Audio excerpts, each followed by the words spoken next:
તમારે કોઈ ડિઝીઝ ઉપર કામ કરવું છે, પરમેનન્ટ કામ કરવું છે, તો તમારે આખા પ્રોટોકોલને ફોલો કરવો પડે. તો આવી રીતે આપણે વમન કરીએ છીએ અને વમન દ્વારા પછી એની પાછળ આવે છે સંશોધન ક્રમ કે 3 થી 4 દિવસ રાઈસનું પાણી, મગનું પાણી એવી રીતે એના પર રાખીએ છીએ અને જે બાકીના દોષો છે એનું પણ દીપન પાચન કરીએ છીએ એટલે શરીરના બધા જ દોષો એના આખા ઓકે થઈ જશે. તો આવી રીતે વમન કફ દોષ માટે છે.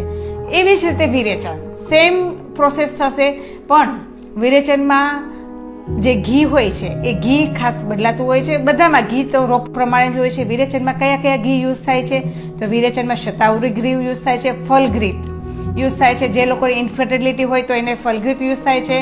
જે લોકોને એસિડિટીનો પ્રોબ્લેમ રહેતો હોય, માઇગ્રેનનો પ્રોબ્લેમ રહેતો હોય તો શતાવરી ઘૃત યુઝ થાય છે. પંચતિક્ત ઘૃત પણ યુઝ થાય. જો વધારે પડતી એસિડિટી રહેતી હોય, ડાયજેશનના પ્રોબ્લેમ રહેતા હોય તો પંચતિક્ત ઘૃત પણ યુઝ થાય.